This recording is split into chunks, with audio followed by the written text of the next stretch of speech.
Well, is everybody all right today? We were in the middle of our discussion of Augustine last time, and I can't emphasize enough how important Augustine is for understanding the whole history of Christianity, the history of Christian ethics, and the history of Western culture as a whole. Because in between Paul, the apostle, and Thomas Aquinas in the Middle Ages, and then Luther in the Reformation, Augustine is certainly the most important person right in the middle of those people. Augustine lived at a time when, well, there weren't very many people in the world, and there certainly weren't very many educated people, and there certainly weren't very many geniuses who were able to do such comprehensive work as somebody like Augustine. And so it wasn't as though there were hundreds of different theologians working on this material. So when Augustine spoke, it impacted the whole of the future of Christianity and the whole of the future of Western culture. Not only in our concept of religious and theological things, but in our concept of history and our concept of the nature of humanity and so forth. So we just can't skip Augustine. And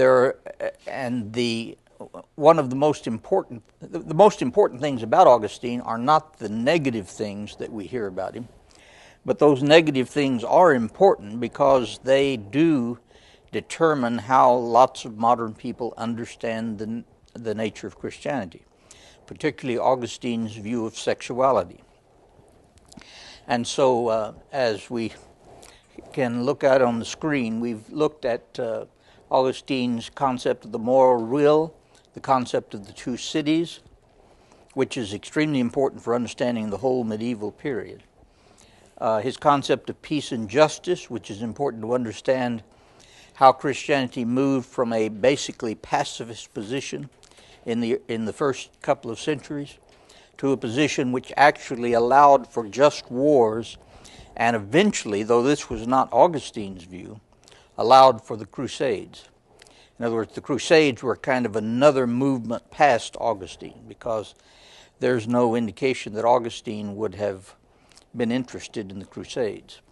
But he was interested in providing for the possibility that Christians could go to war if it was properly circumscribed, if it was for the defense of justice. And so the doctrine of the just war comes out of his conception of peace and justice. But then the problematic section is his view of human sexuality. And he did not conclude ultimately that marriage is somehow immoral, but he condemned sexual intercourse for any purpose other than procreation. Now, looking back on it from where we are, you might consider that a very rigid and extreme view. But looking at it from the perspective of Augustine's life, this is a very liberal view compared to the views that he had before he became a Christian. I've already indicated that before he became a Christian, he was raised, his mother was a Christian, but his father was not. So he was raised in a kind of an upper class, or at least middle class, if there is any such thing, kind of Roman paganism.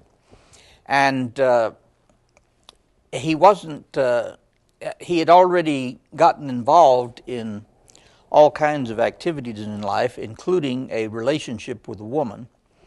But it was a woman that he never married, and she had a child, so Augustine was a father.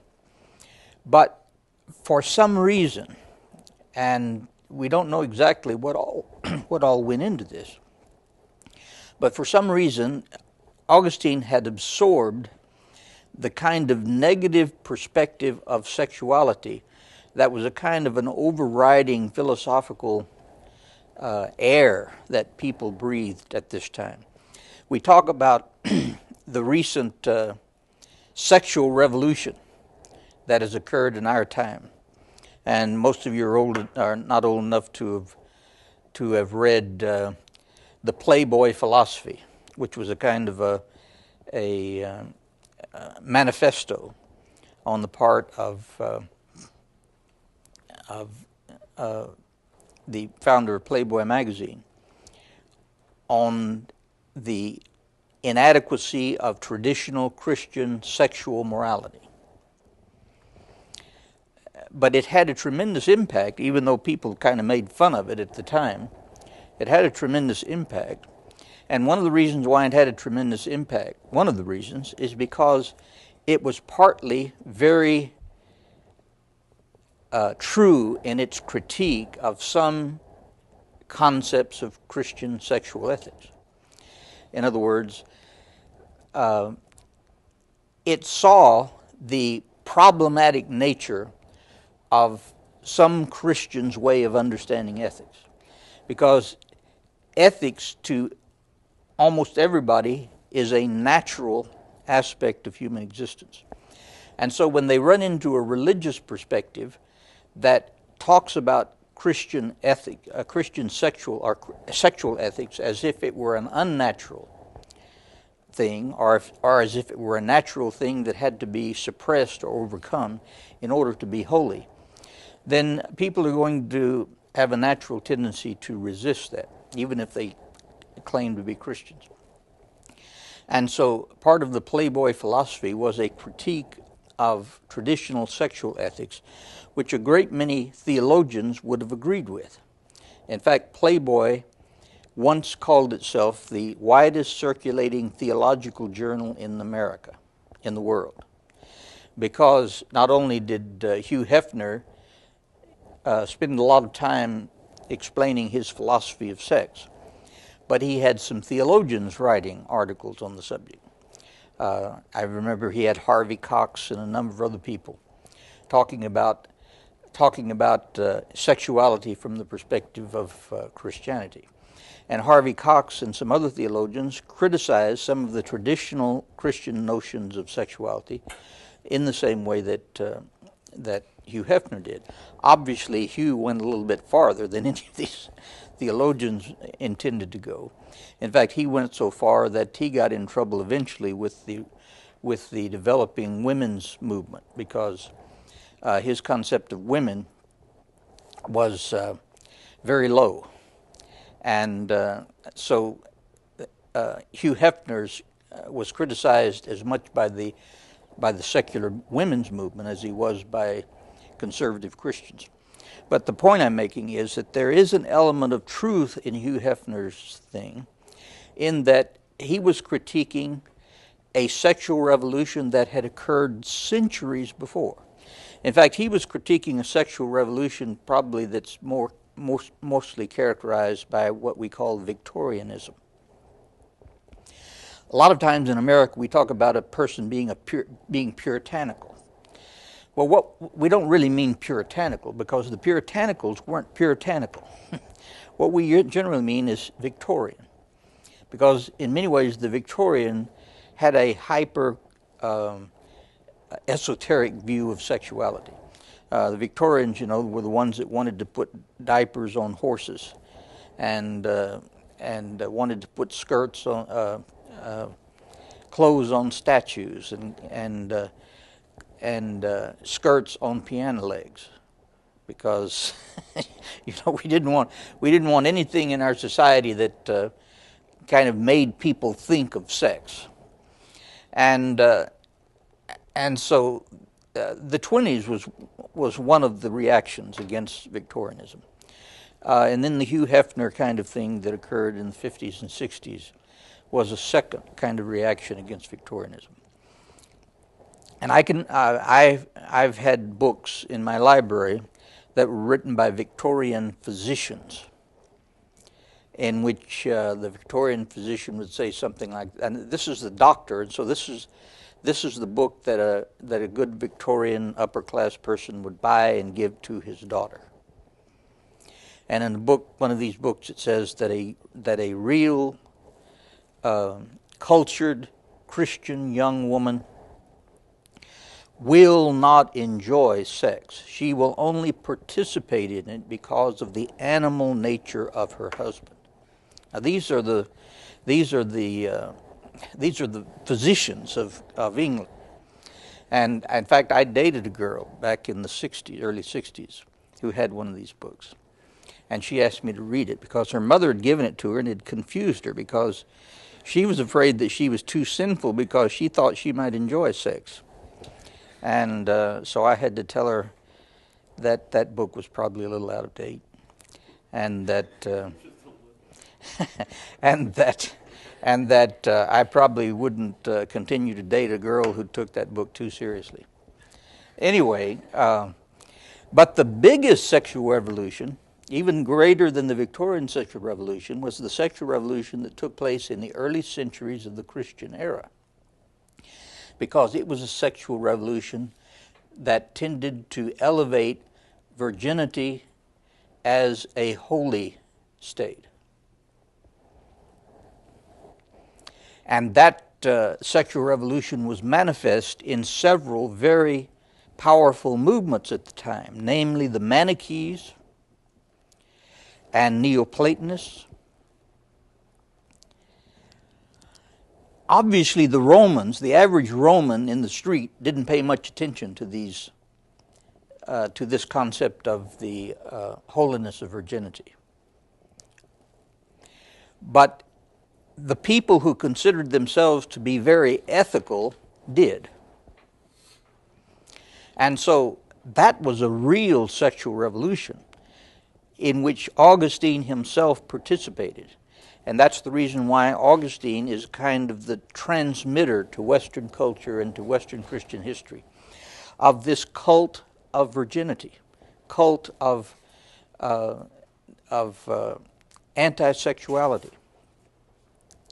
And this happened to him because, for some reason, he had imbibed this kind of aura that surrounded more philosophical kinds of ethics at the time, who in reaction against Roman excesses reacted, as most people do, in the opposite direction.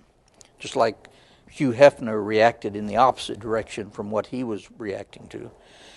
People in the first few centuries, many of them, those that considered themselves the most ethical and the ones who wanted to be holy, reacted so far from the natural tendencies of human beings that they denied the goodness of the natural tendencies and natural desires and natural pleasures. And so, for some reason, Augustine got hooked up with the Manichees, and they are the most extreme of the anti-sexual groups in the early centuries.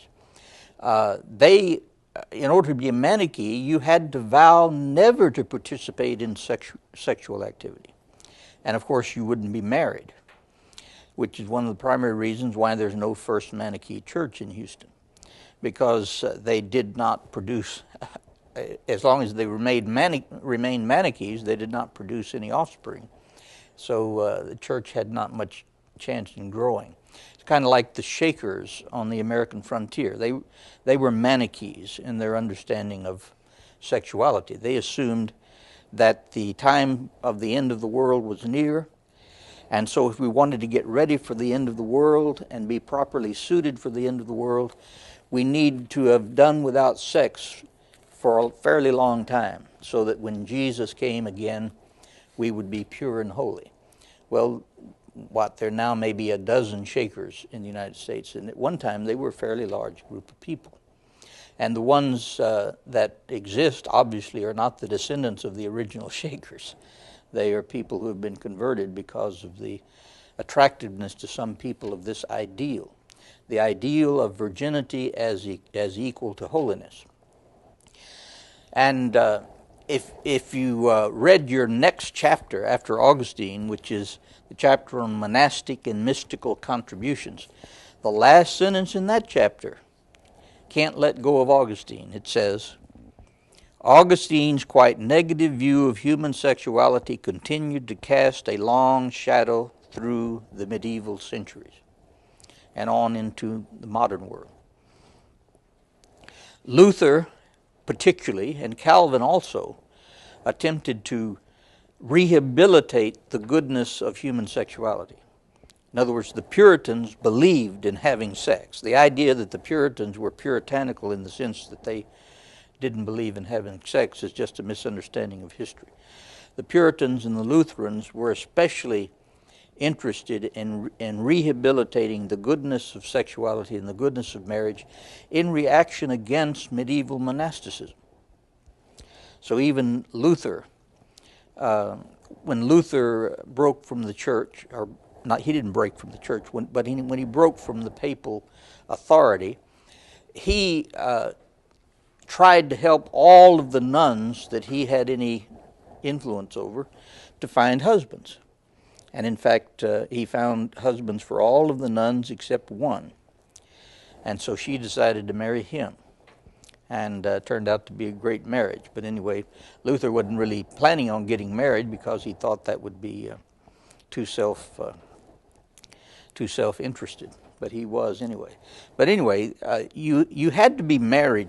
You had to be married and have a healthy sexual relationship to be a Puritan minister. That's a very different thing from the monasticism of the Middle Ages. So this comes into Christianity because Augustine has been Manichae. Now he realizes eventually the extremism in Manichaeism, so he gets rid of that. But what he enters into then is Neoplatonism, and Neoplatonism does not have that affirmative conception of sexuality either.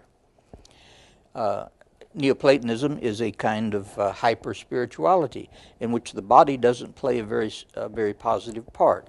Plato called the body the prison for the soul. Well, if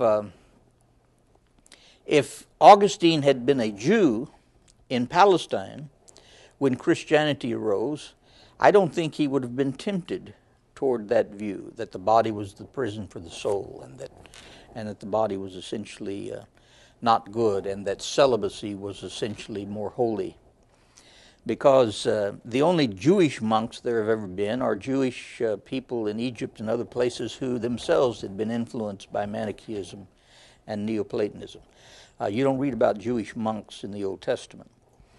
In fact, a Jewish priest had to be married, and generally a Jewish rabbi had to be married later. And a Jewish priest, in fact, had to have a woman selected to be prepared if he died while he was in the temple. If his wife died while he was in the temple offering sacrifices, he had to have a woman selected to be married to, so he could continue the potency of his priesthood. So, in order to be a priest in Judaism, you had to be married. And so it's much later in the history of the church that in order to be a priest, marriage was dispensable. Well, that's quite a change. And the reason why that change happened was because of this incredible sexual revolution that took place in the early centuries and affected the church so much. In other words, when Augustine became a Christian, he developed a much more positive concept of sexuality. He just didn't develop as positive a conception of sexuality as he should have gotten from his biblical studies. And so, for instance, he decided that marriage was good as long as it was primarily for procreation. But he decided not to get married himself, which I think, it's hard to know what would go on in somebody's mind. But sometimes I try to think of what might have gone on in somebody's mind.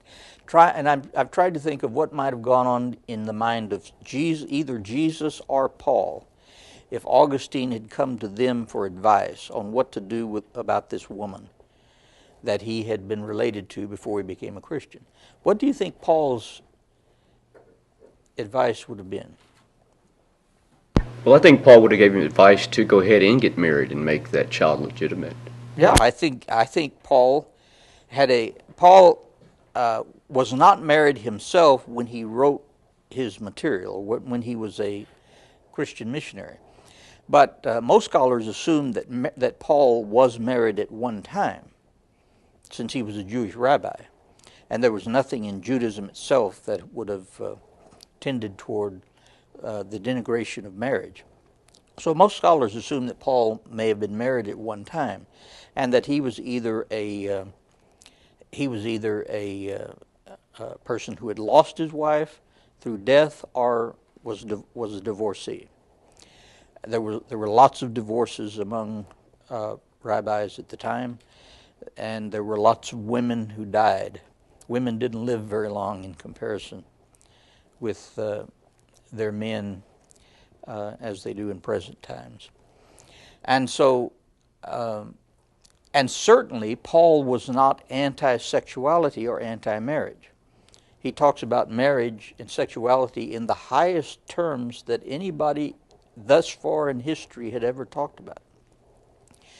So he certainly would, in fact, he gave advice to people that you should get married. Sometimes it's better not to get married. For instance, in these present times when there are persecutions going on and maybe the end of the world is coming close, maybe you shouldn't get married.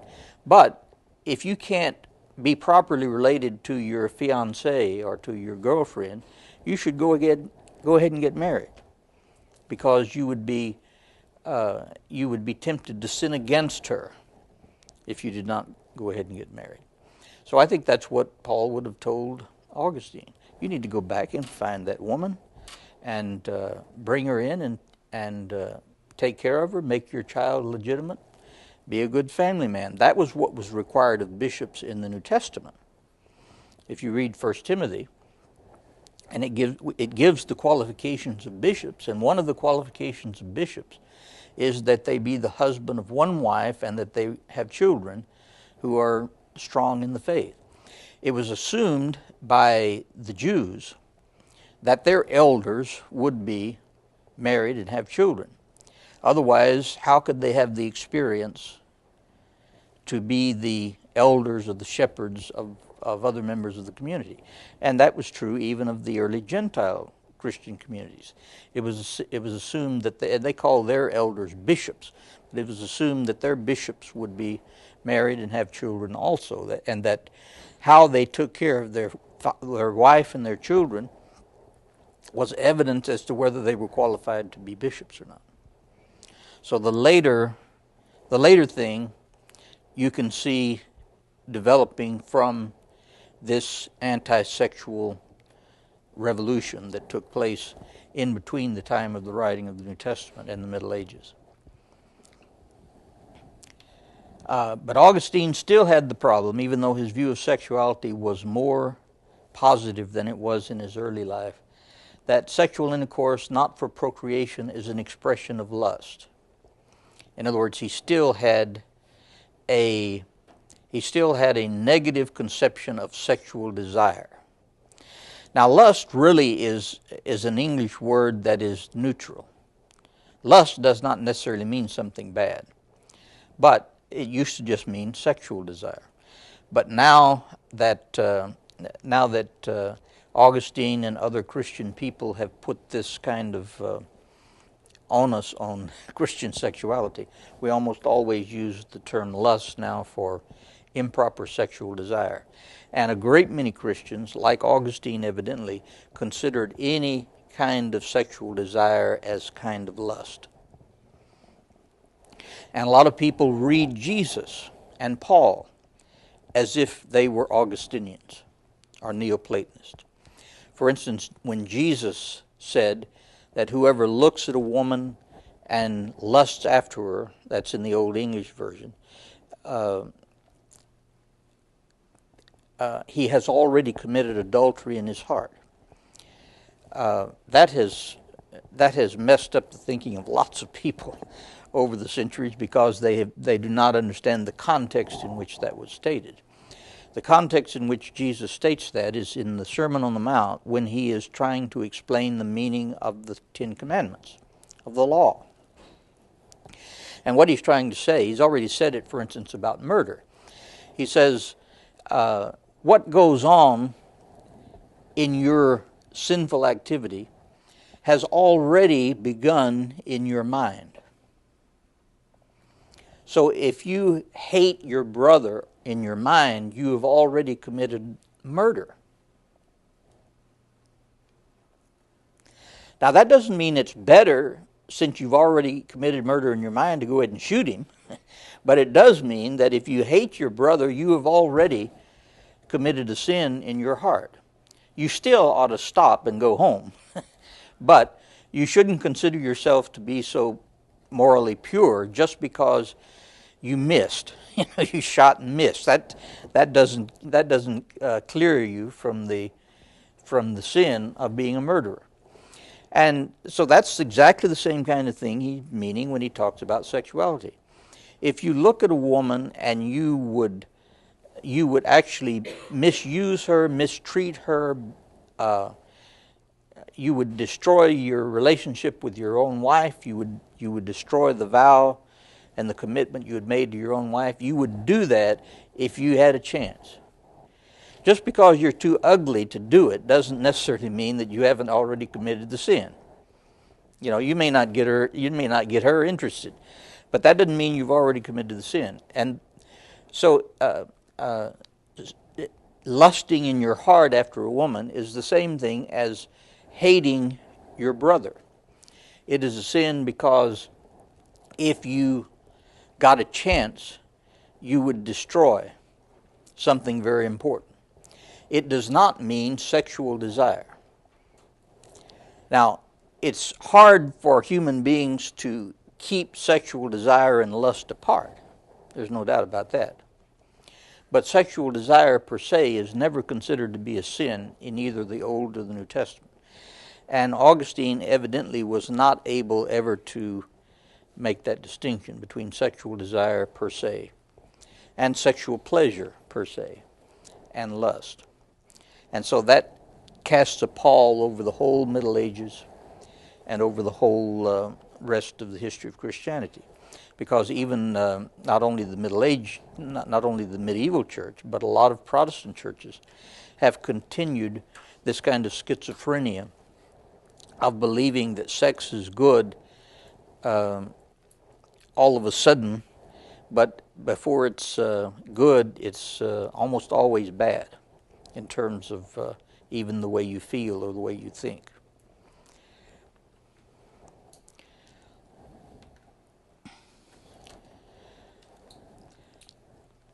We'll talk a little bit more about that when I talk about the monastics for a little while.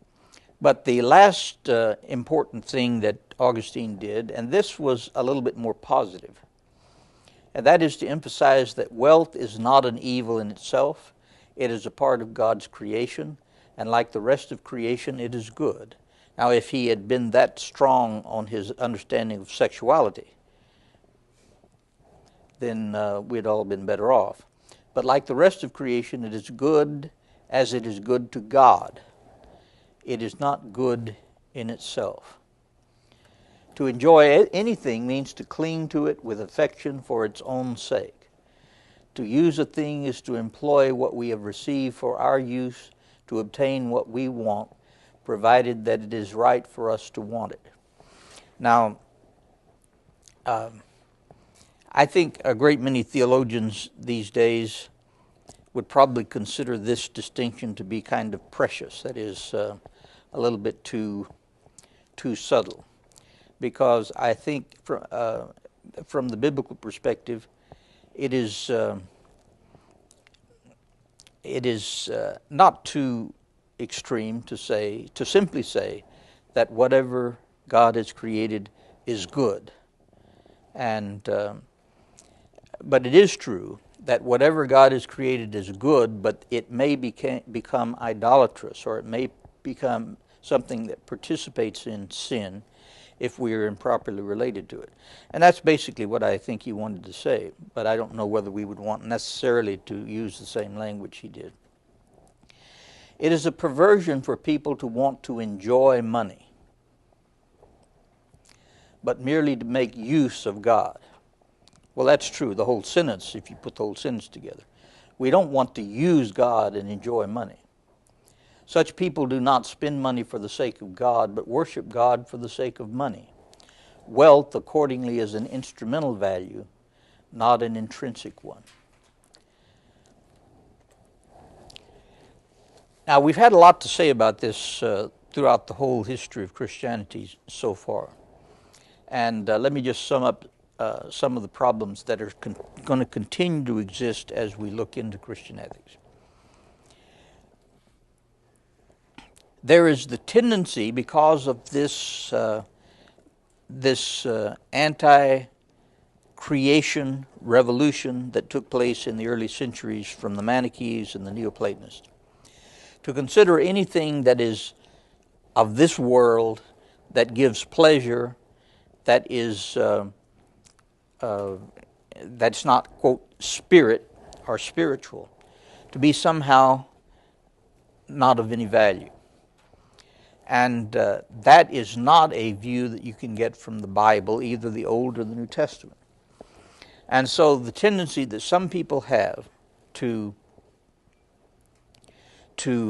elevate poverty or virginity as though these were holier states of human life is simply not in accord with the biblical, either the New Testament or the Old Testament view of human nature. No one is ever commanded to be poor as the proper state of things. People are commanded, in fact, in the Old and New Testament both, to pay attention to the poor, because the poor are in a situation that God did not intend them to be. And so there's one instance in the New Testament which sometimes confuses people. And that's where Jesus is talking to a man who's called a rich young ruler.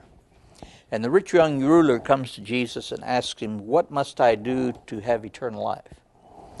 And Jesus says, well, you should keep the commandments. You know, you should not commit adultery, you should do all these 10 commandments. And the rich young ruler says, well, I've done all of these all my life.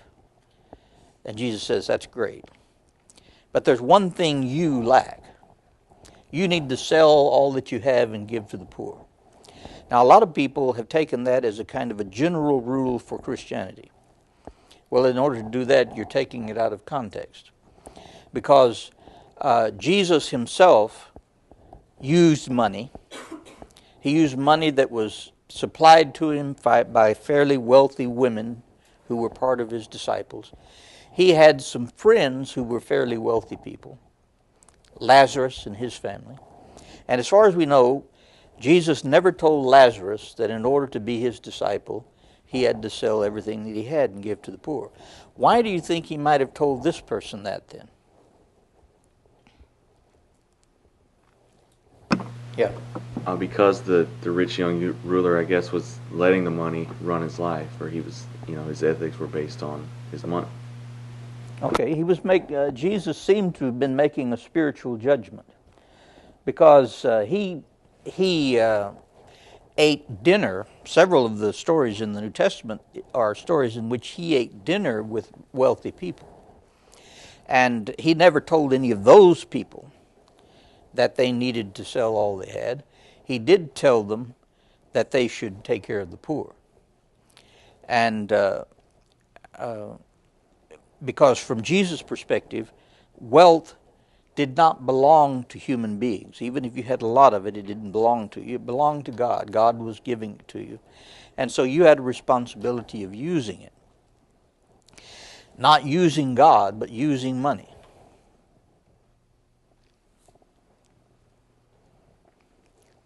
Now, an interesting thing is that after Jesus said this, his apostles asked him, Jesus said, when the young ruler went off without replying positively, Jesus said, the apostles said, well, who then can be saved? Because Jesus said it's easier for a camel to go through the eye of a needle than for a rich man to be saved. Well, the apostles said, who then can be saved? And Jesus' answer is really a more radical one than what I've been talking about today. What he says is, it's impossible for a rich man to be saved. But it's impossible for everyone to be saved. In other words, he's making a radical statement about grace. He's telling his disciples, don't look at this rich man as if he were a worse sinner than the rest of it. Because it's impossible to be saved, but all things are possible with God. So what he's saying there is similar to what he's saying in the Sermon on the Mount. That is, that it's not possible for a human being to keep the law. It's not possible for a human being to go through his whole life without hating anybody, or to go through his whole life without committing adultery in his heart, or to go through his whole life without covetousness, which is stealing in your mind. It's impossible for a human being to go through his whole life without that. So in a sense, the Sermon on the Mount is setting us up for the concept of grace, which Paul later delineates and elaborates on. In other words, Paul carries it further in a kind of a systematic way by saying, you can't be justified by the law. So this rich man could not be justified by the law. And the people who listened to Jesus on the Sermon on the Mount could not be justified by the law, because there was no one there who completely matched up to the ethics of Jesus. The ethics of Jesus are an impossible possibility, as one theologian says. They're a possible impossibility. Speaking of Playboy, back when Jimmy Carter was president, he gave a interview to Playboy. Any of you ever heard about that? He gave an interview to Playboy, and of course, the only reason why Playboy ever gives an interview is to try to get something on somebody. So they asked him if he had ever committed adultery, because they knew at that time that Kennedy had done this a number of times, so they wanted to get Carter, since he claimed to be a born-again Baptist. Did you ever commit adultery? And he said, yes. He says, I've committed adultery probably a number of times in my heart. And then he quoted Jesus' Sermon on the Mount. Well, of course, the media didn't put it in the context of the Sermon on the Mount. They just put across the headlines, Carter says he committed adultery. And the next day there were these cartoons on the page where Carter is walking past a woman on the street and she's holding her skirts together so he won't commit adultery with her. Carter was a Sunday school teacher, so he was trying to explain to this writer in Playboy what Jesus meant by that. But it got right past this guy. But it gets past a lot of Americans, because that idea that you can commit adultery in your heart or in your mind just does not compute to people, because they equate it with sexual desire. So what you have to do in order to understand what Jesus is saying is you should distinguish between committing adultery in your heart from sexual desire. Sexual desire is natural. It's the creation of God. He thought it was a good idea. It was his idea. But the misuse of sexual desire, the idolatry of sexual desire, is what Jesus in the New Testament is talking about. So the idolatry of wealth is what the Bible warns us against, not wealth itself. Now, before we get into the Reformers, let me say just a word or two about the two chapters in between. One is a chapter on monastic and mystical contributions to Christian ethics, and the other is the chapter on the confessional. Well, contemporary Christian ethics generally, particularly Protestant Christian ethics, generally does not pay as much attention to the monastic and the mystical contributions of the medieval church. for the reasons that we've been talking about. The monastic tradition, in some monastic traditions, tends to toward a kind of hyper-individualistic spirituality, in which your main goal in life is to get closer to God, like everybody else is not able to. Well, there were some monastic communities who were more communal than that, and they considered themselves to be doing something for the church. And a lot of members of the church thought that they were doing something important for the church, so they would support these monastic communities. The monastic communities were being righteous for the people who could not be righteous. Well, so that had a salutary effect on a lot of medieval ethics, but on the other hand, it divided Christian ethics into a kind of ethics that really righteous people can do, and the kind of ethics that really righteous people can't do, and so they have to live on a different level. This was part of the problem that the reformers really reacted against. That is, that there were two kinds of ethics. There were two sets of ethics. One for a group of people who were really holy, and the other was for the rest of us. And that was the ethic, for instance, that the Calvinists and the Puritans were reacting against. The Calvinists did not believe that they were righteous. They believed that they could not be righteous, but that they were in the same boat as everyone else. So their righteousness had to come as a gift from God. Whereas some of the monastics kind of left the impression that their righteousness was righteousness that they produced. And a lot of people had the idea that the monastics produced enough righteousness, the monastics and the saints produced enough righteousness that it could actually be banked. That is, it could go into the treasury of the saints and be available to those people who couldn't produce righteousness to be received through indulgences or some other kind of thing. So the monastic idea of righteousness for the few, the few being righteous for everybody else, eventually ended up being misused through the indulgence controversy, and that, of course, was one of the primary things that produced the Reformation. From the Reformation perspective, no one can be righteous enough to have any left over to put into a bank or to put into a treasury. No one, in fact, can be righteous enough to escape hell or to go to heaven, much less have enough left over to give to somebody else to escape purgatory or something like that. No one had enough righteousness enough, so they had to depend upon the righteousness of God, however saintly they were.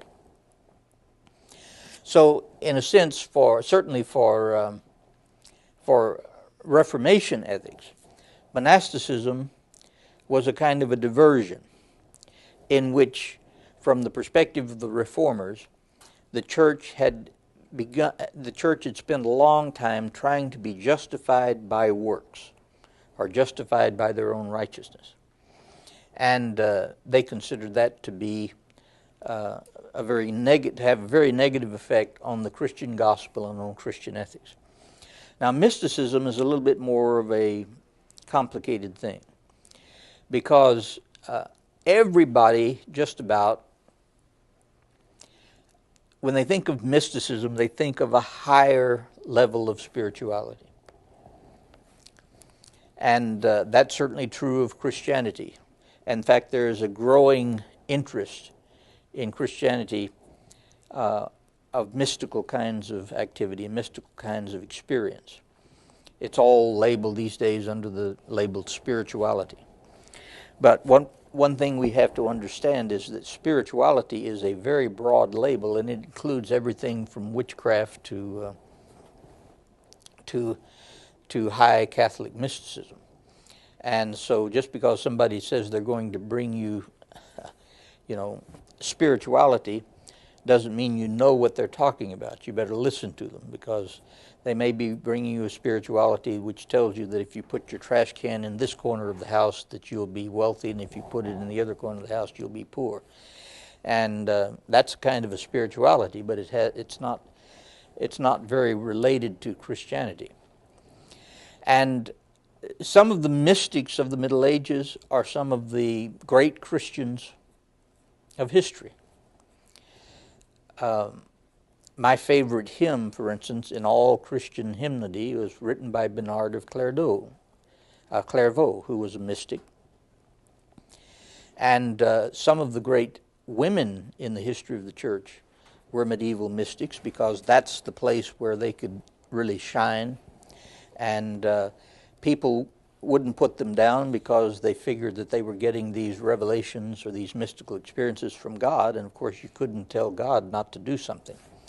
So this was an opportunity for women to really become influential, not only in their own time, but in later times.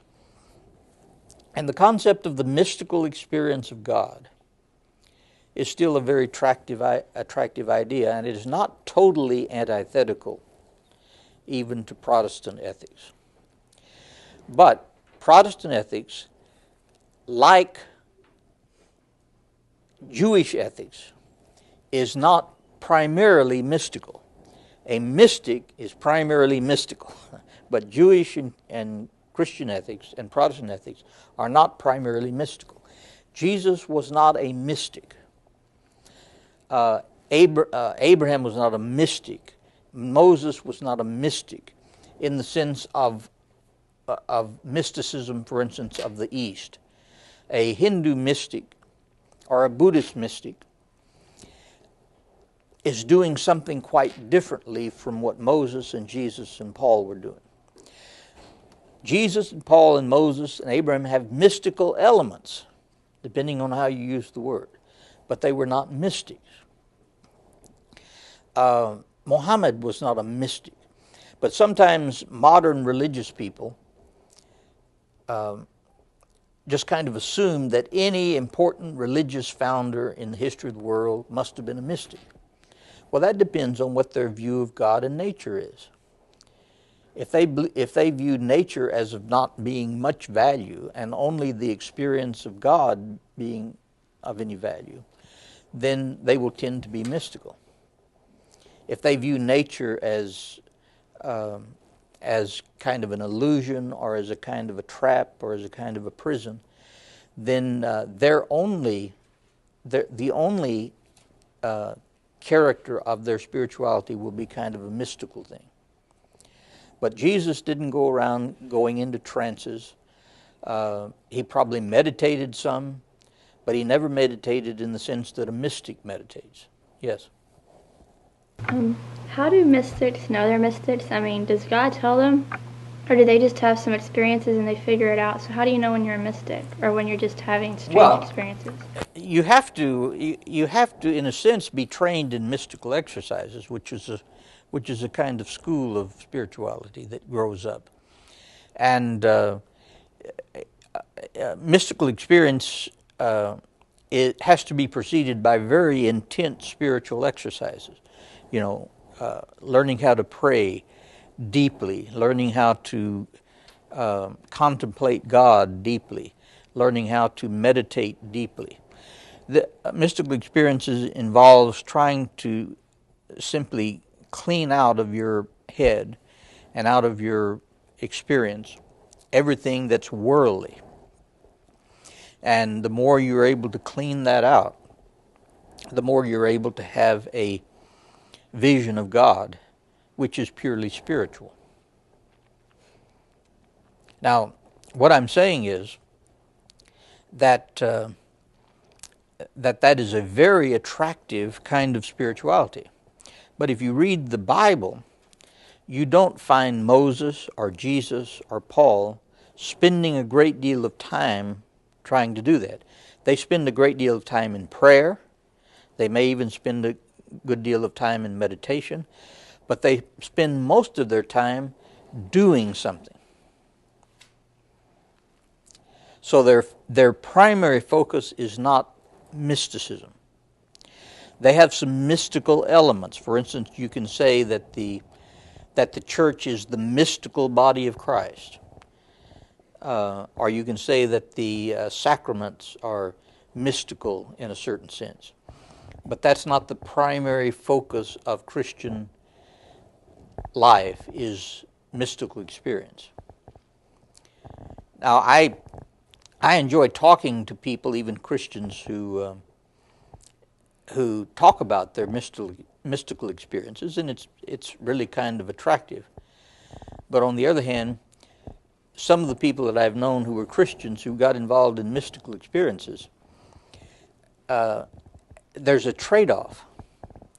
They are not involved almost any at all in ethical activity. In other words, they're not concerned about social ethics or environmental ethics or political ethics or any of these kind of things, because they're too close to God, if you understand what I'm saying.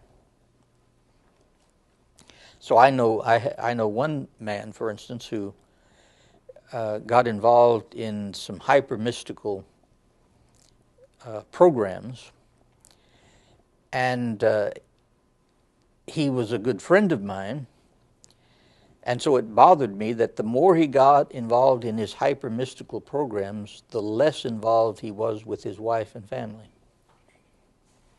And that's one of the serious ethical defects of mysticism from the Christian perspective.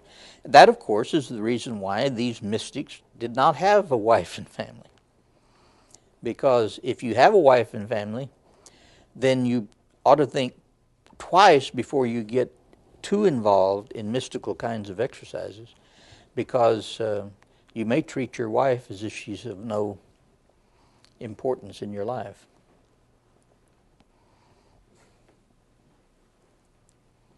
So there's a good reason why mysticism and monasticism goes together. And there's a good reason why other kinds of ethics, which emphasize ethics of family and community and social and political and environmental and other kinds of ethics, do not really spend very much time on mystical exercises. Anybody else have a question about that?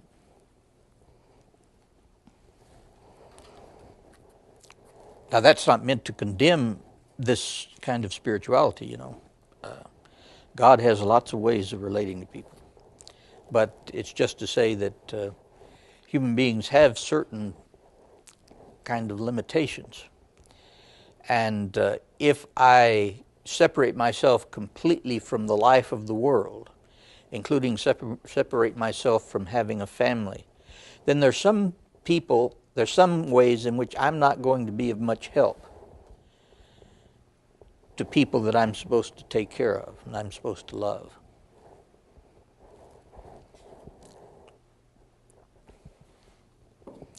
It may sound that I'm too negative about monasticism, but I can't help but be a little bit more negative about monasticism, because I think that it is in many ways a diversion from the ethics of the Bible. The ethics of the Bible is the ethics of being in the world and not trying to be completely out of the world. There are a lot of ethics today among Protestants that are kind of otherworldly. For instance, people sometimes sell all their possessions and go up and stay on a mountaintop because somebody's told them that Jesus is coming again. To me, that is a misunderstanding of Christian ethics, or of Christian eschatology. From my perspective, if you're going to be, quote, ready for Jesus to come, what are you going to be doing? You're going to be doing what you're supposed to be doing in the world. If you're not doing what you're supposed to be doing in the world to help people and to take care of your family and to do whatever needs to be done, then you're not ready for Jesus to come. If you desert them, like some modern cults do, then that's too spiritual. From the biblical perspective, to be spiritual means to take care of your body, to use it as a temple of the Holy Spirit, to take care of your family, to take care of your community, to take care of your society to whatever extent you can. In other words, Christian ethics is an ethic for this world with these people under these circumstances. It's not an otherworldly ethic. We don't even know what we're going to be doing if we go to heaven, but we know what we're supposed to do if we're on earth. You were going to say something? So mysticism, or the mystic mentality, is kind of based upon a misconception of God and then of an individual's misconception of that relationship to God? Well, I can't make an ultimate judgment on that, but what I'm trying to say is that mysticism is not a continuation of the biblical understanding of God and the nature of man. Mysticism is more in the tradition of Neoplatonism and other kinds of views of God. Now, I have no doubt that these experiences are very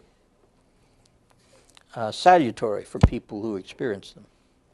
All I'm saying is that if that is the total focus of life, is mystical experience, then we're not really trying to live very much in this life.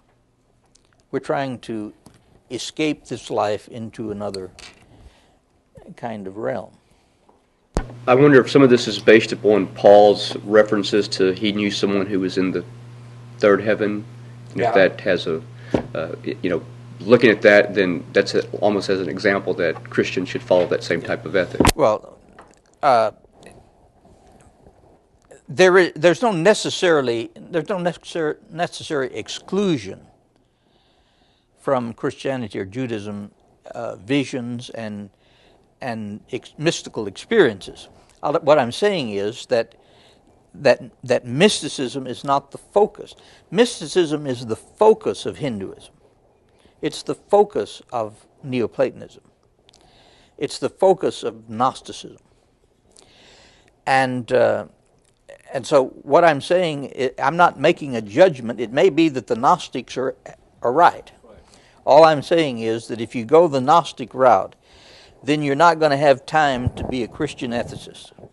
Or if you go the mystical route, then you're not going to have time to be a Christian ethicist, because you're concerned primarily with the way you feel and the way you as an individual are related to God. And Christians and Jews feel like that they should be related to God properly so that they can be properly related to everyone else. But if you take yourself away from relationships with everyone else, then that produces a problem. My question is can you just be like a normal Christian out there walking around, and have some mystical whoa experience? What is that called? Where are you then?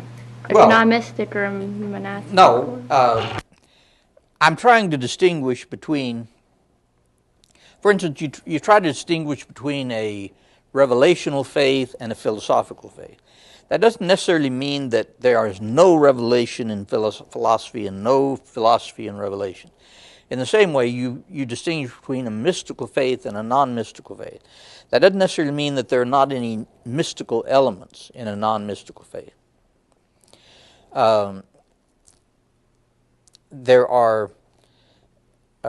There have always been kind of mystical experiences that Christians have had. For instance, say John Wesley was a Anglican priest for a number of years, and he was a missionary. And it's only on a boat trip, on a ship trip one time, that he runs into some Christians who are a little bit more mystical. And in studying with them, he has what is called a heart strangely warmed. Well, that's obviously a kind of a mystical experience. But that didn't change him into a mystic. he still went around doing mission work and remained an Anglican minister and did the same things he did, except now he did them with more power and more vitality. And so he testifies to this kind of experience. And there's no way for us to judge those experiences because, we don't know what happened. I know a lot of people who, even Christians, who just say bah humbug when somebody comes up and tells them about an experience, even if it's a mystical experience. I don't have any basis upon which to deny or to judge somebody else's experience.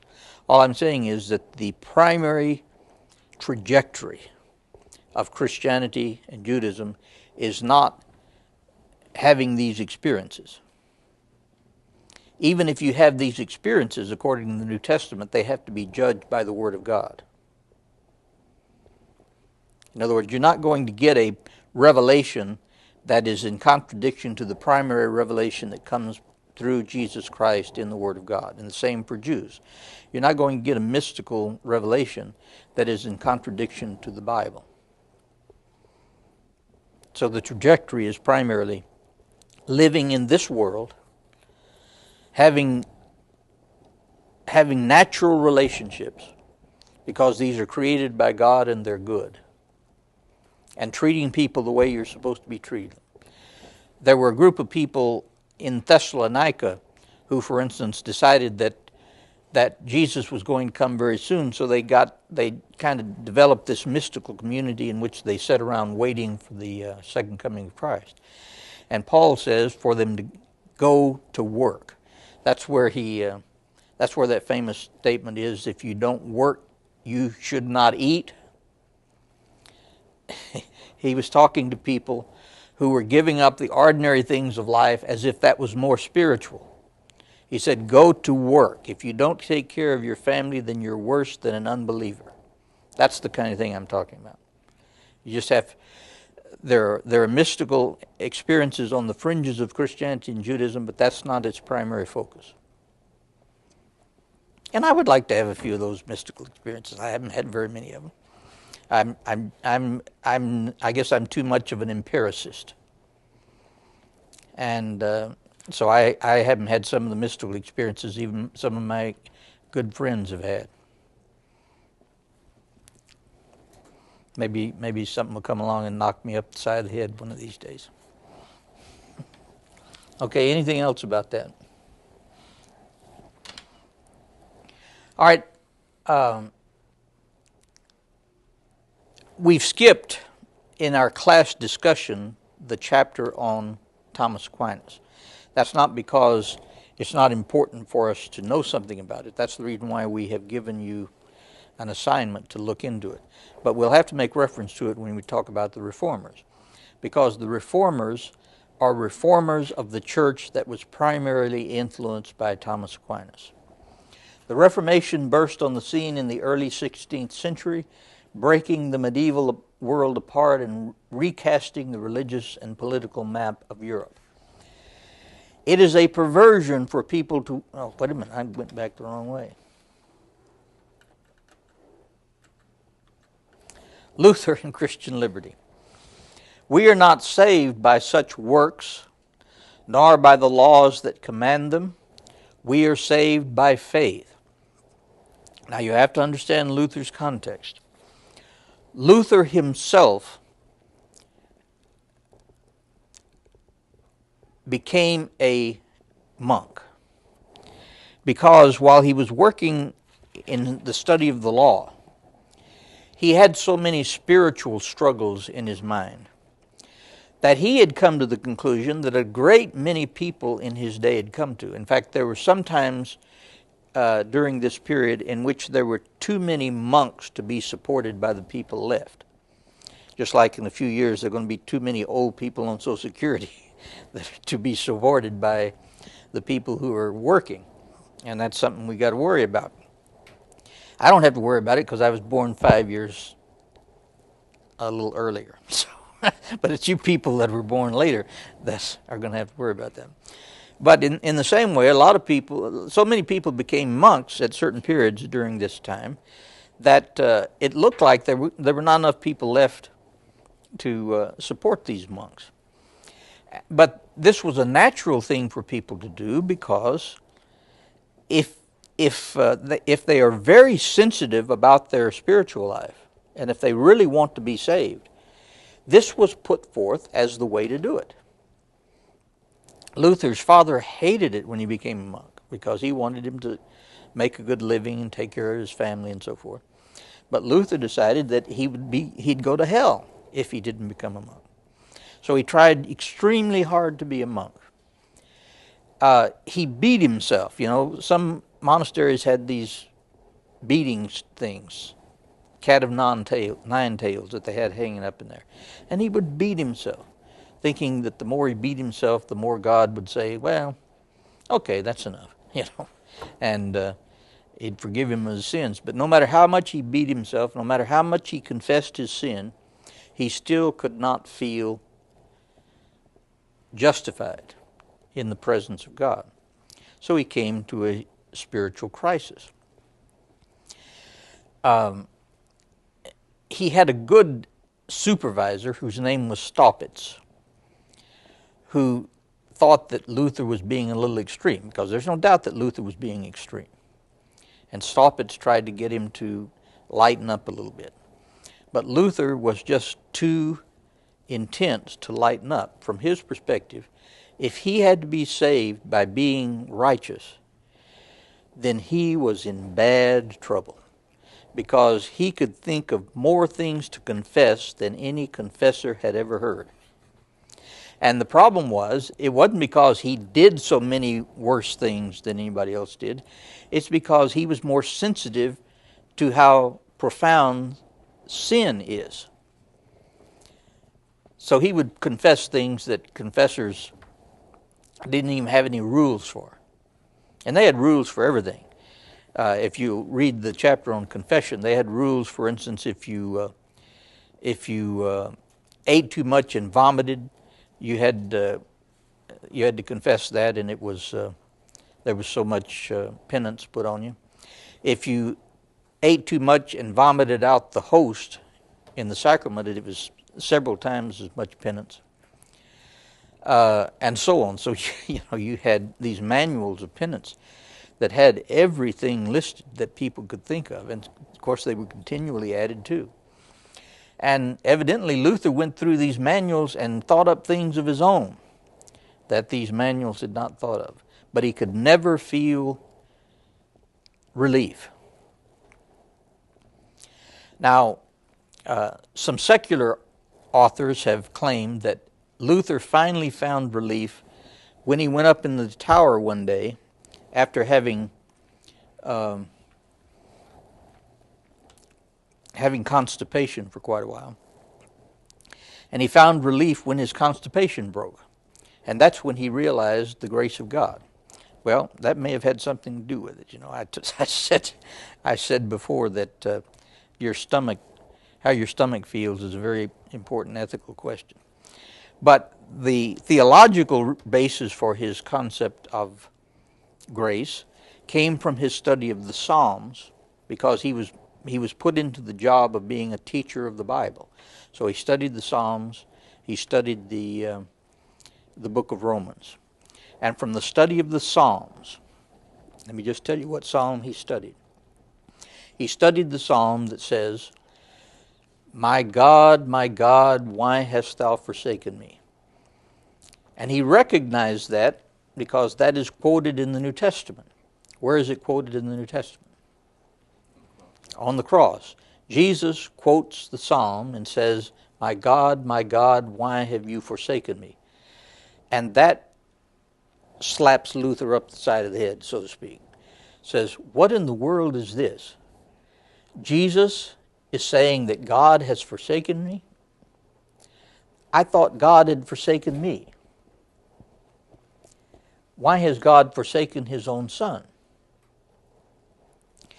And it finally dawned on him that the reason why Jesus quotes this, and the reason why it's quoted in the New Testament, is because the early church understood Jesus as being forsaken so that we did not have to be forsaken.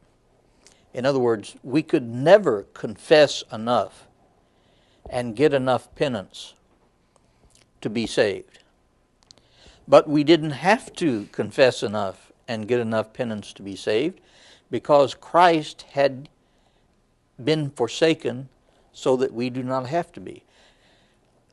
Now that's really a very, I wouldn't say it's a simple idea, but it's certainly an idea that had not crossed his mind, because he still pictured Jesus like Jesus was pictured in some of the big cathedrals, as the judge sitting up above the whole congregation, and down below people being thrown into hell and so forth. So Jesus is the righteous judge. He didn't consider Jesus to be evil, but he considered Jesus to be such a righteous judge that from his perspective, Jesus' righteousness was evil, because he could not possibly live up to it. And so if he couldn't possibly live up to it, then he couldn't get relief from his sense of being lost and damned. So it's only after he sees Jesus' own statement, his own quotation on the cross, that he realizes that if Jesus himself can say, "I am forsaken," then that must mean something for me, that my forsakenness is not ultimate. And so then he begins to learn something about Paul's conception of being in Christ. If we are in Christ, then we have already been forsaken and received back again. And that's when he reads in Romans, where it says, "The just shall live by faith," or by faith the just shall live. In other words, it's by faith that the just are saved, not by works. So he puts those two things together. And so out of this comes, I guess you can call it another mystical experience. It's certainly a transformational experience, to where he realizes now that he's not any less a sinner than he was before, but he is now a saint in the New Testament sense. In the New Testament sense, all Christians are saints. It's only later that the word saint is used to refer just to specific kinds of Christians. In the New Testament, all Christians are saints. That is, they are at the same time, Luther realized, Christians are at the same time sinners and saints.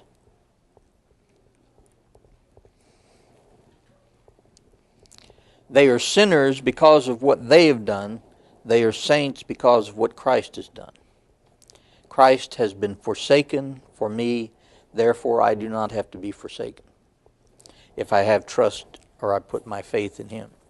So that's kind of the individual theological conclusion that Luther comes to, which causes him to reject monasticism, to reject what he calls works righteousness, to reject what he calls the elevation or the adoration of relics and other things that seem to give spiritual benefits for human activity. And he accepts only benefits, salvation benefits, that are received from God as gift. So that's where righteousness and faith go together. The righteous will live by faith. The word just and righteous are the same word in the Bible. So the righteous shall live by faith. The ordinary idea is that the righteous shall live by works. So he's latched on to Paul's radical conception of grace. And he's latched on to Augustine's. He was an Augustinian monk, but if he had known Augustine better, he wouldn't have had near the problem he had with understanding the Christian faith. So Augustine is a Paulinist who attempts to interpret the idea of justification by grace through faith. So Luther, in a sense, goes back through Augustine to Paul. But his primary impulse is studying the Scripture and reading things that he had just never noticed before, even though he had been a teacher of these things. Now, next time we will complete this survey of the Reformation and go on into some other.